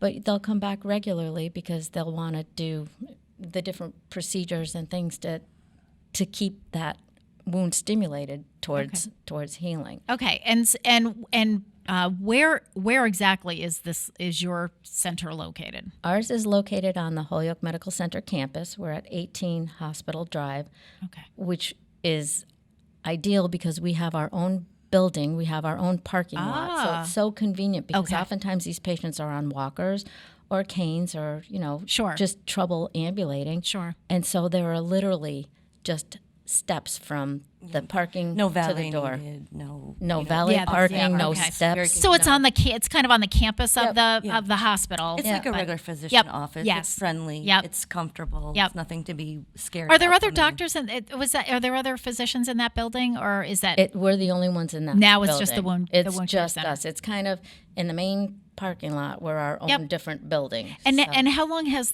the wound care center at Holyoke been open? It's been about 5 years.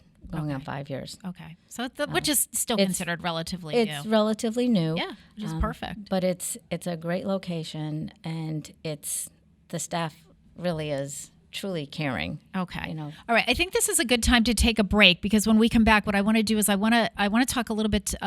I want Mary Ellen to address sort of what would happen. I want you to walk us through a sort of a new case. So somebody would get a referral from their doctor, just so that our listeners know, well, now what would I expect if I go? So I go there day one, and what happens? So I'm going to have you walk us through that. Okay. I think that's probably the easiest way for people to get a picture Give in an their idea head. of what happens from start to finish with your visit. Perfect. Okay. So I typically try to find music that that coincides with my guests.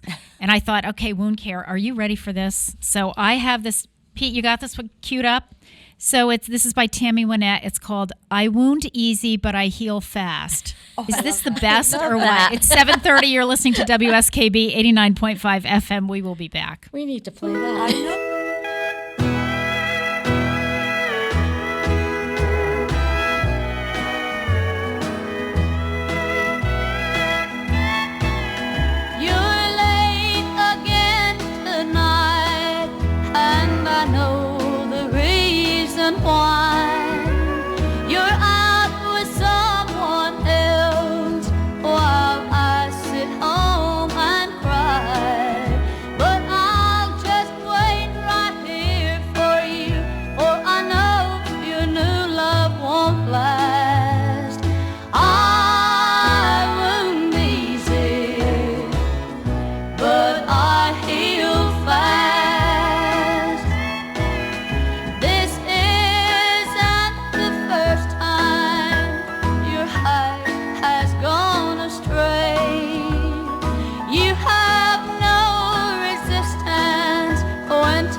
Support for the community programming of WSKB is provided by the Dunkin' Donut Shops of Westfield and the Sardinia family. It's nice to know that even as the world changes, Dunkin' Coffee remains the same at 7 convenient locations throughout Westfield. Underwriting for Community Radio on WSKB is brought to you in part by Rockies. Over 30 convenient locations throughout Massachusetts, Rhode Island, New Hampshire, Connecticut, and Florida. One of the nation's largest ACE dealers. Expertise and great product selection in paint, hardware, lawn and garden. That's Rockies. Rock solid service since 1926. On the web at rockies.com. Listen to me, Michael Buster McMahon, Mondays 8 to 10 a.m. to learn the stories behind your favorite songs. Or don't. I'm not the boss of you. Community Radio. 89.5 WSKB. Live from Studio 120 at Westfield Technical Academy, this is WCPC Channel 15 and 89.5 FM, WSKB Westfield. Good morning, Westfield. It is 7:33. You're listening to WSKB 89.5 FM radio for the Westfield masses, WCPC Channel 15 on your cable channel. My name is Tina Gorman. I'm your Wake Up Wednesday host. I have three guests this morning from Holyoke Medical Wound Care Center. We have Ann Johnson, who's the program director, Mary Ellen Lee, who is the clinical nurse manager, and Scott Costa, who is the wound care liaison. So welcome back to the three of you. Thank you. So Ann talked a little bit about why wound care centers are necessary. And I'm not sure that all of our listeners would have realized that there are people out there that are living with, as you say, chronic wounds. I mean, wounds that they've had for weeks and months, and in some cases, maybe even years, which is hard, I think, hard for any of us to believe. However, back in a former life, because I've had a really involved career, almost exclusively with older adults. And of course, when you work with older adults, at some point in your career, you work in at least one nursing home, if not more. Yeah. And of course, chronic wounds were always a problem in nursing homes, especially for those residents who were not ambulatory and so were either, in bed a lot or in wheelchairs a lot and just not able to, reposition themselves. And that was always, this is like going back to the 1970s when that was just a struggle even back then. And I'm sure that wound care centers were, some thought of the distant future. Wouldn't that be great? So we know now sort of who's appropriate to utilize a wound care center. And if someone were to get a referral from their doctor, I'm going to turn this over to Mary Ellen Lee, who's the clinical nurse manager. So let's say I get a referral. I've had a problem for many months, and I get to the wound care center, and what's going to happen? I walk in the door. What do I expect? So I'll kind of walk you through it like a patient would. Perfect. So you come to your wound care visit. We take you in the back. We start off with vital signs. We do a full history and physical. We talk about your medical history. Okay. For those that don't know, there's multiple factors that go into healing a wound, like your nutritional status, any other comorbidities you may have, like diabetes. So comorbidities are other chronic illnesses that you might have. You've mentioned diabetes. Maybe somebody has a heart condition. Correct. Maybe like they have disease, maybe they've had a stroke in the past. Yes. Maybe some vascular issues. Yeah. So we have to look at their mobility, their nutrition, past medical history. So we kind of use that all that information and put a plan together. Okay. So the patient comes in. We assess the wound. We do some wound measurements. We'll take pictures of the wounds. The doctor will come in, and what you might expect would be maybe a debridement of the wound. Okay, so explain that. Remember that the people that are listening are not nurses and doctors. Correct. So I'm going to go and discuss that. Okay. First, I just want to back up a little bit. I'm sorry. Part of the assessment might be non-invasive tests, like checking your blood flow. For example, if this patient came in with a diabetic foot ulcer, we first would check to make sure that we have adequate blood flow. So one of the tests they might experience would be an arterial test, but it's similar to taking a blood pressure on the arm. Okay. Using cuffs on the leg. So that's one of the tests that. And so they just want. So you would want to assess the blood circulation down to the leg and the foot area. The foot. Because that's going to. So I'm not sure if people understand that would affect healing. That blood flow affects healing or not. So that's really the most important step first for a person with a diabetic or a lower extremity wound, is just to make sure that we have adequate blood flow to heal that wound. Okay. Otherwise, then we may have to refer you and take another step to another doctor to develop a plan of care there to make sure that we give you that good perfusion to heal. Okay. So with the assessment and then some non-invasive tests like the arterial test, then we talk to the patient about the wound itself. Mm-hmm. And in a chronic wound, you may have debris or dried slough in the wound, which is like just exudate from the wound, which for good wound healing, we promote debridements, which means cleaning the wound out a little bit. So you might clean it out, take a little bit of a round blade on it, but we do lidocaine. We have ways to make it so the patient doesn't feel any pain. Okay. Okay, right. So lidocaine is kind of like a topical gel we put on the wound. Okay. So the doctor comes in, we have the lidocaine on the wound, and if necessary, he'll clean the wound off and also assess the wound to determine what type of wound is it, what's preventing the wound from healing.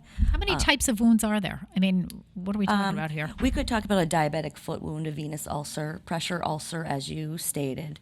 Which the pressure ulcers are usually like in the coccyx area, low spine, it could be buttocks. any bony prominence on the body. Yeah, right. And it could be someone who's, like you said, not mobile, laying on their side. So they could have it on the lateral foot, their knee, their hip. So depending on what type of wound we're looking at, we would use that to develop a plan of care. Okay. So sometimes it's hard to tell what type of wound we're dealing with on the first visit, if it's a wound on the leg or the foot. So we have to do some investigating, like Ann said, which also brings us back to like the history. In the medical history. So the physician would then come in and talk to the patient about our plan of care, maybe do a debridement of the wound, and if necessary, refer to another part of our community, like for instance, a nutritionist or a diabetes doctor, your endocrinologist. So I'm just going to stop you there because you've mentioned nutrition now and several times. So how? Because again, I can hear my listeners saying, okay, so what you eat have to do with your wound care? Where's the connect there? For diabetes, we have to be careful of your oral intake, right? Because we want to control your sugars. Yep. With wound healing, you want to make sure your sugars stay in a controlled rate. Once your sugars reach a certain number, the body stops healing the wound. There's the connect. For instance, with the pressure ulcers, yes. We want to make sure the patient has good nutritional intake, like protein. A good, healthy diet helps promote good, healthy wound healing. Okay. So nutrition plays a part of it.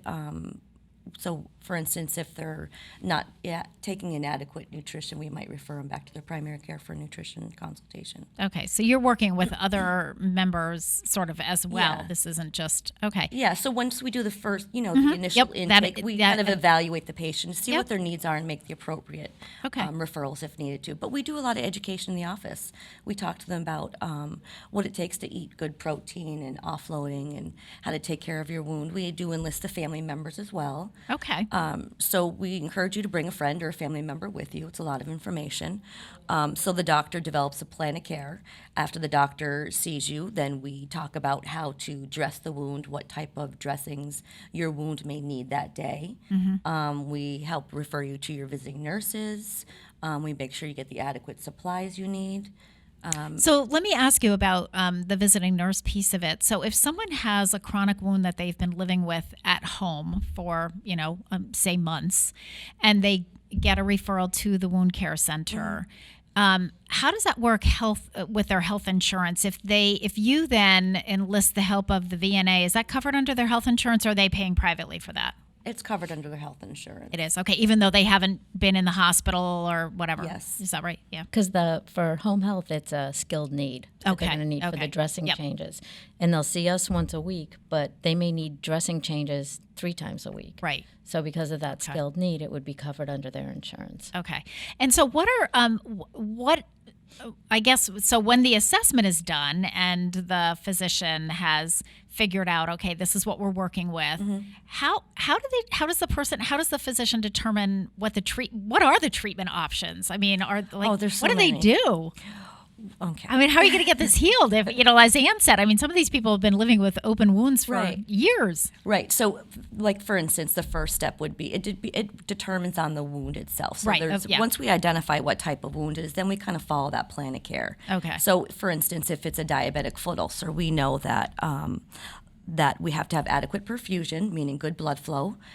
We need to make sure that they're wearing a good offloading shoe. You want to decrease pressure on it. What does that mean, offloading? Decreasing pressure. So if they have a wound on the bottom of their foot, we may choose to do an offloading shoe, something that will help relieve the pressure. We also do casting in the office, so we could put a cast on it. He determines based on the wound itself, is it a wet wound? A lot of patients suffer from venous leg ulcers, which are highly draining wounds. Okay. So controlling the drainage is always a problem. Yeah. So he would determine what type of dressing goes on that wound as far as what kind of absorptive or what goes in the wound to kill bacteria. Or we might decide on using a wrap for the leg to compress the leg to help get that fluid back in the vasculature to get rid of that edema and stop the swelling. Okay. This sounds very complicated. It's, you know what, it's pretty easy. Well, I mean, complicated from the standpoint of, sort of determining the treatment, which is why, of course, we have a separate wound care center. Right. But so we do specialize in the different types of wounds. So the patient comes in, we do, the doctor assesses the wounds and determine what care plan, what path we're going to take at that point. And then we discuss that with the patient so they're understanding why we're treating them this way and how we're going to do it. And then on a weekly basis when the patient comes back, we take a look and say, where's the wound now? Because the wound goes through many stages of healing. So it has different needs as the wound heals. So when they see the doctor on that visit every week, or however often the doctor determines, we take a look to make sure that wound is clean for good healing. It's got to be a clean wound. For example, we want to keep it clean, moist, and warm, keep it covered at all times. So every week we do reassess that wound to see what stage it's in and what does it need. So in the beginning, the patient may come in with a wound that needs a dressing that to absorb a lot of drainage. As the wound progresses and gets out of that inflammatory stage, we might add something that creates a little bit of moisture. So it's something that's assessed weekly, and as the wound heals, the dressing changes, and then eventually we heal the wound. So it sounds like that's kind of typical, and Ann had mentioned that as well, that generally the patient is going to the wound care center on a weekly basis?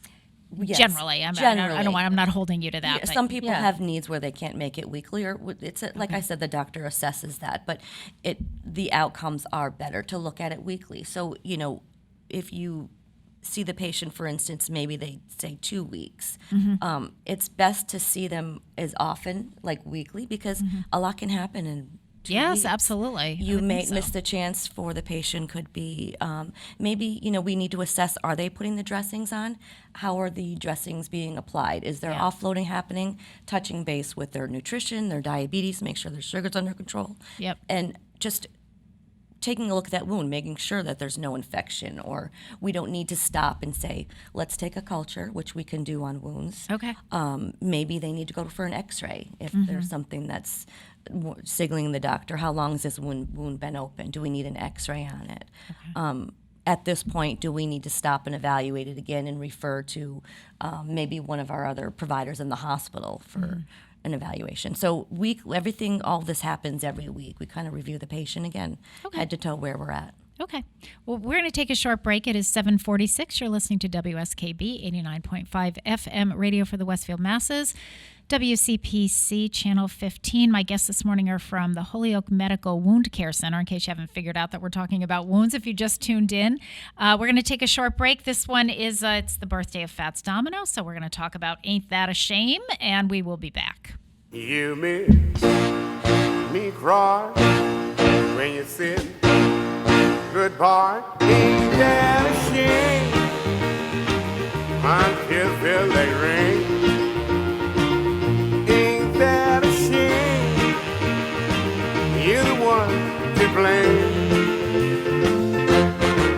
You broke my heart when you said we'll part. Ain't that a shame? My tears feel like rain. Ain't that a shame? You're the one to blame. Oh well, goodbye. Although I'll cry, ain't that a shame? My tears feel like rain. Ain't that a shame? You're the one to blame.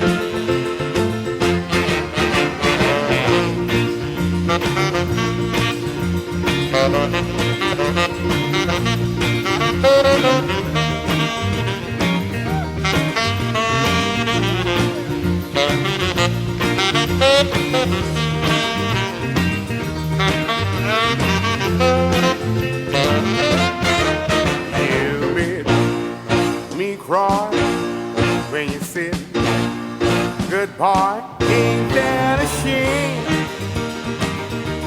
tears feel like rain. Ain't that a shame? You're the one to blame. Oh well, goodbye. Although I'll cry, ain't that a shame? My tears feel like rain. Ain't that a shame? You're the one to blame.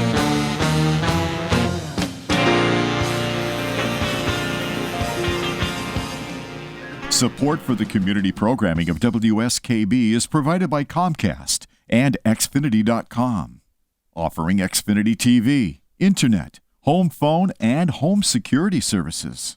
Information on all that Xfinity has to offer in the Westfield area is available online at Xfinity.com. Support for community radio on WSKB is provided by Betts Plumbing and Heating Supply Company, an independent, family-owned wholesaler serving Westfield for over 50 years, specializing in plumbing, heating, and industrial piping supplies. On the web at bettsplumbing.com or at 14 Coleman Avenue in Westfield. Hi, it's Bob Plass, and I have Wow, It's Tuesday every Tuesday, 6 to 8. Wow, it's Tuesday. Community Radio. 89.5 WSKB. I did it! Live from Studio 120 at Westfield Technical Academy, this is WCPC Channel 15 and 89.5 FM, WSKB Westfield. Good morning, Westfield. It is 7:51. You're listening to WSKB 89.5 FM radio for the Westfield masses and WCPC cable channel 15. My name is Tina Gorman. I'm your Wake Up Wednesday host. Pete Coles, our producer, is behind the glass. You still there, Pete? Learning all about wounds? Yes, I am. There he is. Okay. We have a lot of people here from Holyoke Medical Wound Care Center. We have Ann Johnson, who's the program director. We have Mary Ellen Lee, who is the nurse, clinical nurse manager, and then Scott Costa, who is the wound care liaison. So welcome again to all three of you. Mary Ellen just did a great job of kind of walking us through that first, what someone could expect the first time. One of the things I didn't ask you, Mary Ellen, is on that initial assessment, how long does that take? Just so people know. Depends Generally, on the patient. Okay. But we usually give them about 45 minutes yeah, to an I hour was going to for say that first visit. that would have been my time Yeah. frame that I would have thought. And like I said, that first visit's a little bit more in depth, whereas Of when they course. come back, you know the patient well. Right. So we go from there. Right. So you're really getting on that first visit, you're really getting the history of the patient. What are they coming in with? How long have they had the wound? Right, exactly. And let's face it, there's a big difference between somebody, I imagine, who comes in and says, I've had this wound for 6 months. We've been trying to get it to heal. It hasn't healed. I was in the hospital. I went home. Yeah. Versus somebody who comes in and says, I've had this problem for the last 2.5 years. Correct. And so you're doing a total assessment, which quite honestly is what this show is all about. We've talked for 5 years about health and wellness and total health body, care, yes. the whole thing, I kind of nailed you a little bit on the nutrition, but we have talked so much about how nutrition, exercise just for blood circulation and how important all of that is. So, I think that if anything, if listeners leave this morning knowing that, it's not just a matter of putting a dressing on a wound, and that's not going to be the be all and end all. It Absolutely. really is a lot more than that. Yes. So A lot of the work happens at home when the patient's there. Absolutely. Decrease smoking, watching your diet. We didn't even bring up the smoking factor. Decrease smoking, watching your diet, controlling your diabetes. And just living a healthy lifestyle. We don't want to restrict people to bed rest when they go home. We still want them to continue to have a good quality of life. But we also help them figure out how to navigate that so we get the best outcomes for them, long-term wise, not just to heal the wound, but just to be healthy long-term. Correct, you're right, because obviously we want to prevent them to have the reoccurring wounds as well. So we do a lot of teaching how to, what we're going to do to heal it, but also to prevent them from happening again. Right, and it's really all about quality of life. And I'm glad you brought up the smoking, because we hadn't even talked about that as kind of a risk factor, but that certainly affects your blood circulation. And Absolutely. This whole thing has to do with blood circulation, because it's really hard to heal anything if you don't have the blood getting to that area to provide Correct. the nutrients that you need for and that. we could work with the primary care in a lot of these areas, or Sure. we can do education, whatever the patient needs. When we do that first visit, it's kind of like our assessment of the patient. Okay. So we see what their needs are in the home, in their life, and we help them in those areas as well as treating the wound. Okay. I want to jump over to Scott because, Scott, I have a question for you. This, obviously, it's the Holyoke Medical Wound Care Center, but where do I'm guessing, since you're in Westfield doing this radio show, that you don't just take patients that are living in Holyoke. So where do your patients come from? Where are you seeing? So we get patients from everywhere. Northampton, Westfield, Agawam, Belchertown, South Hadley, So sort of that Springfield, whole kind of lower Ludlow. Pioneer. Yeah, I mean, Yep. we have our direct area around Sure. Holyoke, and Sure. then you have your outskirt area. Where, Okay. And how like, give me an idea, Scott, of how big is the center? Like, how many staff roughly are we talking about here if somebody were to go in? So we have 5 nurses. Generally. Okay. Yeah, All right. so we have So like 5 nurses. Okay. So 5 nurses, 3 physicians, full. Yeah. Wow. Yeah. Okay. And do people generally see the same practitioners each week, or does it just kind of depend on who's working at the time that you come in and you get to kind of know everybody? Well, I could answer that. Sure. Actually, it's kind of like a clinical related. Sure. What is great about our wound center is we encourage the patient to come on the same day on their each week, meaning if they Okay. would come on Wednesdays, Yep. according to their schedule, we're real Yes, of flexible, course. Yep. honestly. But it's best, but we offer the patient the choice because we believe that having the same physician and same nurse every visit helps with the care. You're not starting from scratch. You know that patient, you know their family members. Perfect. So we do encourage that, and it's kind of the case management. So you kind of stick with the same nurse and the Perfect. doctor. And because you've now, Mary Ellen also mentioned family a few times, which I think is so important. I always say, like, people generally are not an island; they don't come by themselves. Most of our patients need the help of their family members. Right. So what do you see? And in terms of family members, what do you see? Spouses, kids? Spouses, brothers, sisters, children, everybody. Friends. Now, do you have? Sometimes they don't have friends? a family, so they bring a Yeah. friend with them. And is there an average age? I mean, I'm guessing it's older, but I'm not. I may be wrong. Sadly, I would say we have a lot of young patients as well. Really? We do. We do. Remember, we do trauma as well. Yeah. So a lot of our elderly population have the pressure ulcers, or someone who maybe was bedridden after a surgery, which is a rare one. But a lot of our pressure ulcers are from the elderly population. But we have a lot of young diabetic patients that come in with wounds. Really? Yes. Very sad. Wow. Yeah. Well, we just started we were talking about it first hour before you arrived, but we just started at the Westfield Senior Center a diabetic support group. We used to have one at the hospital here in Westfield, and then when they did the merger, it kind of went by the wayside. And I just felt that, I mean, it's, diabetes, it's like an epidemic out there right now. Yeah. So we started this group, and I was telling Pete first hour that we had, last week was our first meeting. It's going to be a monthly group, but we had 30 people. So, type 1, type 2, pre-diabetic.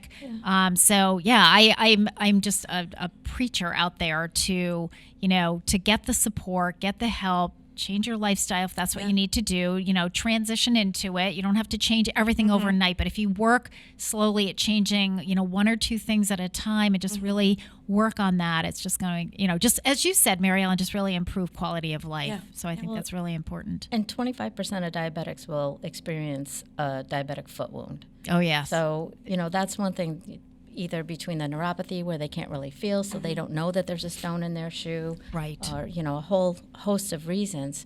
So it's really important that they check their feet often, and when they see an issue, that they try to go and get help soon, because the longer it's open, the greater chance of infection. Yes. The longer it takes to heal. Yes. And the probability of healing declines Yes. the longer it's open. So yeah, exactly. So if somebody had a wound, and maybe we have somebody who's listening and says, you know what, I think I could get help there.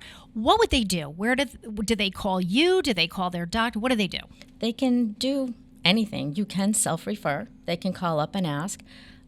If their insurance requires referral from the PCP, we'll call the PCP. Which is your primary care physician. Yeah, right. Mm-hmm. So we'll call the doctor and get the referral, based on their Okay, so they insurance could thing. call you directly at the wound center, and you would actually call their doctor for them to say, okay, all right. Yeah, we'll coordinate so that we can get it. If the doctor says they haven't seen them in a while and they want to see them, then, we'll let the patient know. But we do, especially past patients, tend to self-refer a lot. But we do get people who self-refer. We've been at a health fair and, Scott talking to somebody, the guy came in and we healed took him, care right? of him. Yeah, absolutely. So, So, the go ahead. nice thing is, I know sometimes it's challenging getting into a physician's office, Yes. especially for a new patient visit. Yes. So our office here has a really great turnaround time. We'll get We're very proud patients of in it. within a day or two as opposed to weeks, because sometimes people can back up and it can take you know, weeks to see a specialist, and you don't want to waste any time. You want to get the healing process started. Absolutely. And I thank you for bringing that up, Mary Ellen, because that has been a huge problem. I'm just finding that more and more this winter, where people are, it's taking 3, 4, 6, 8 weeks. Right. It's like, yes, frustrating. Tina, I did get my appointment. It's scheduled for April 16th. I'm like, April 16th? You got to be kidding me. It's February, So, yeah, that's For discouraging. some of these people, that's just not acceptable. Yeah, it's You not need to see right. them It's not sooner. feasible. They need. So, is it? Anybody know the phone number off the top of your head? I hate to put you on the spot. Okay, give us a phone number. 413-535-4740. Okay. And like I said, we're really easy to find. You park right in front of our door. You don't have to go through a bunch of hallways. You literally walk right into our waiting room. Okay, so again, for those, take out your piece of paper and a pen. So it's the Holyoke Medical Wound Care Center, and slowly give the phone number again. 413. Yep. 535-4740. Okay. And if you Tina, forget that, you I'll can give call you me at the some Senior Center. pamphlets. Oh, that would for be the perfect. Yeah. Okay, so Scott will give me some pamphlets. We'll put those out at the Senior Center. It is 8 o'clock. You're listening to WSKB 89.5 FM radio for the Westfield Masses, WCPC Cable Channel 15. I want to thank my guests this morning, Ann Johnson, Program Director, Mary Ellen Lee, Clinical Nurse Manager, and Scott Costa, Wound Care Liaison from Holyoke Medical Wound Care Center. Thank you for joining us. Thank you for educating us about wound care. And give me that phone number one more time, Ann, as we head out. 413-535-4740. And thank you for having us. You are very welcome. And stay tuned, because Harry Rock is in the building, in the room, with Rock On Westfield coming up next. Support for the community programming of WSK